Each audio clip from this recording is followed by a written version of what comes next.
ನಮಸ್ಕಾರ ರೀ ಪಾರನ್ ಮಂದಿಗೆಲ್ಲ. ಅಂತೂ ಇಂತೂ ನಿಮ್ಮ ಮಕ್ಕಳನ್ನ ಶಾಲಾ ಕಾಲೇಜಿಗೆ ಸೇರಿಸಿದ್ದೀರಿ. ಪಾಲಕರಿಗಂತೂ ಸಂತೋಷವಾಗಿರ್ತದೆ ಮಕ್ಕಳನ್ನ ಸೇರಿಸಿದ್ದೀವಿ ಅಂತ. ಇನ್ನು ಅವರು ಓದಿದರೆ ಚಲೋ, ಇಲ್ಲಾಂದರೆ ಹೊಲ ಮನೆ ಕೆಲಸ ಮಾಡೋದೆ.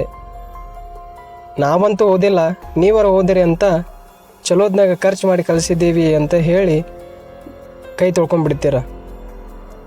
ನಂದು ಒಂದು ಪ್ರಶ್ನೆ ನಿಮಗೆ, ನಿಮ್ಮ ಮಕ್ಕಳಿಗೆ ನಿಜವಾದ ಶಿಕ್ಷಣ ದೊರಕುತ್ತಿದೆಯೇ? ಎರಡು ಪ್ರಶ್ನಾರ್ಥಕ ಚಿಹ್ನೆ, ಒಂದು ಭಾವನಾತ್ಮಕ ಚಿಹ್ನೆ ಮೂಡುವುದು ಸಹಜವೇ. ಈ ಶಿಕ್ಷಣವನ್ನು ಪಡೆದ ಮಕ್ಕಳು ನಿಮ್ಮ ಮತ್ತು ಅವರ ಕನಸು ನನಸು ಮಾಡಿಕೊಳ್ಳುತ್ತಿದ್ದಾರೆಯೇ? ಒಗ್ಗಟ್ಟಿನಲ್ಲಿ ಬಲವಿದೆ ಎಂಬ ಗಾದೆ ಮಾತು ಪ್ರತಿಯೊಬ್ಬರ ಮನೆಯಲ್ಲಿ ಅನುಸರಿಸುತ್ತಿದ್ದಾರೆಯೇ? ಅಟ್ಲೀಸ್ಟ್ 1%. ಹಾಗಾದರೆ ಒಗ್ಗಟ್ಟನ್ನು ಬೆಳೆಸೋದು ಹೇಗೆ? ಮಕ್ಕಳಿಗೆ ಒಳ್ಳೆಯ ಸಂಸ್ಕೃತಿ ಸಂಸ್ಕಾರ ಶಿಕ್ಷಣ ಕೊಡೋರು ಪಾಲಕರ ಇಲ್ಲ ಗುರುಗಳ? ಇದಕ್ಕೆ ಉತ್ತರ ಈ ವಿಡಿಯೋದಲ್ಲಿ ಸಿಗುತ್ತೆ. ಮನೆಯೇ ಮೊದಲ ಪಾಠಶಾಲೆ, ತಾಯಿಯೇ ಮೊದಲ ಗುರು ಅಂತ ಎಲ್ಲರಿಗೂ ಗೊತ್ತು. ಇವಾಗಿನ ತಾಯಿಯಂದಿರು ಮಕ್ಕಳಿಗೆ ಪೋಷಣೆ ಪಾಲನೆ ಕಾಳಜಿ ವಹಿಸುವಲ್ಲಿ ತುಂಬ ನಿರತರಾಗಿದ್ದಾರೆ ಅನ್ನೋದೇ ದೊಡ್ಡ ಭ್ರಮೆಯಾಗಿದೆ.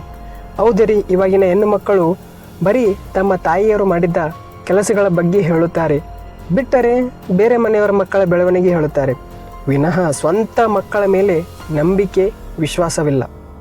ತಮ್ಮ ಮಕ್ಕಳಿಗೆ ಒಳ್ಳೆ ಸಂಸ್ಕಾರ ಸಂಸ್ಕೃತಿ ಹೇಳಿಕೊಡೋಳೆ ತಾಯಿ ಒಬ್ಬಳೇ. ಆದರೆ ತಾಯಿ ಅದನ್ನು ಮರೆತಿದ್ದಾಳೆ.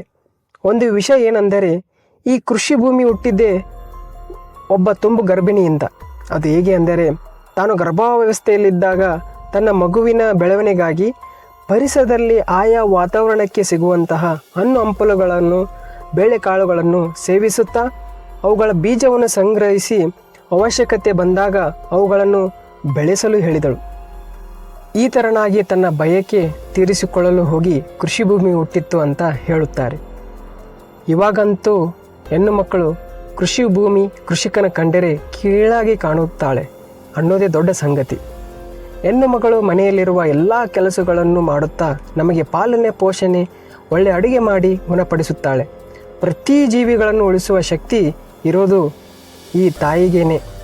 ಈ ತಾಯಿಯ ಕೆಲಸ ಮತ್ತು ರೈತನ ಕೆಲಸಗಳು ಎರಡು ಒಂದನೇ, ಎರಡು ತುಂಬ ಪವಿತ್ರವಾದವು.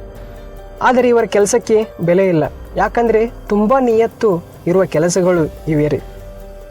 ಅವತ್ತಿನ ಹೆಣ್ಣು ಮಕ್ಕಳಿಂದ ಕೃಷಿ ಭೂಮಿ ಹುಟ್ಟಿದರೆ ಇವತ್ತಿನ ಹೆಣ್ಣು ಮಕ್ಕಳಿಂದ ಆಹಾರದ ಕೈಗಾರಿಕೆ ಬೆಳೆಯಿತು.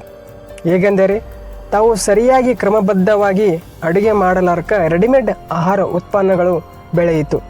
ನಿಮ್ಮದು ಫೇವ್ರೆಟ್ ಪಾನಿಪುರಿ ಹಣ್ಣಿನ ಅಂಗಡಿ ಬೆಳೆಸಿದಿರಿ. ನಿಮ್ಮ ಆರೋಗ್ಯ ಕೆಡಿಸಿಕೊಂಡು ಆಸ್ಪತ್ರೆಯಂತೂ ಬೆಳೆಯುತ್ತಿದೆ. ಇವಾಗ ಫುಲ್ ಟ್ರೆಂಡಿಂಗ್ನಲ್ಲಿರೋದು IVF ಸೆಂಟರ್ ಬೆಳೆಯುತ್ತಿದೆ. ನಮ್ಮ ಜನ್ಮಕ್ಕೆ ನಾಚಿಕೆ ಆಗ್ಬೇಕ್ರಿ. ಯಾಕಂದರೆ ತಾವು ಗರ್ಭಾವಸ್ಥೆಯಲ್ಲಿ ಇದ್ದಾಗ ಒಳ್ಳೆಯ ಆಹಾರ ತಿಂದರೆ ಇಂತಹ ರೋಗ ಬರಲು ಸಾಧ್ಯವಿಲ್ಲ ರೀ. ಮತ್ತು ಆ ಸಮಯದಲ್ಲಿ ಕುಬ್ಸ ಮಾಡೋಕ್ಕೆ ಬರೋರು ಅವರೇಪ. ಅವಳ ಬಯಕೆ ಏನು ಬೇಕು ಅದು ತರಲ್ಲ.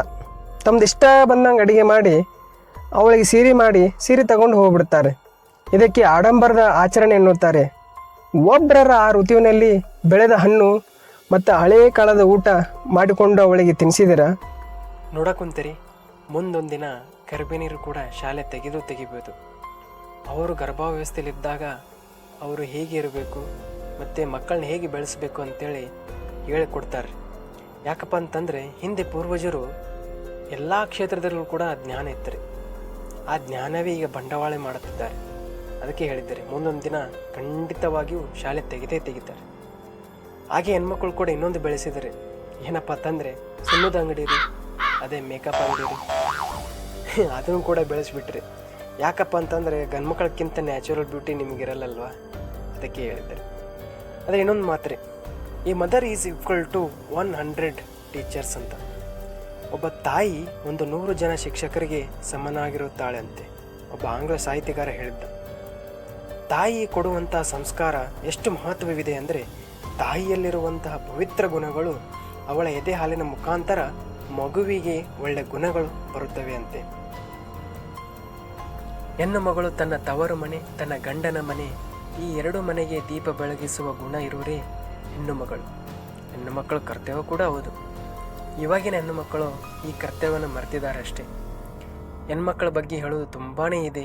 ಯಾಕಪ್ಪ ಅಂತಂದರೆ, ಅವರ ಕೆಲಸ ಮತ್ತು ಅವರ ತ್ಯಾಗಕ್ಕೆ ತುಂಬ ದೊಡ್ಡದು, ತುಂಬ ತುಂಬ ದೊಡ್ಡದು. ಅವರ ಪಾದಗಳಿಗೆ ಕೋಟಿ ನಮಸ್ಕಾರಗಳನ್ನು ತಿಳಿಸುತ್ತೇನೆ.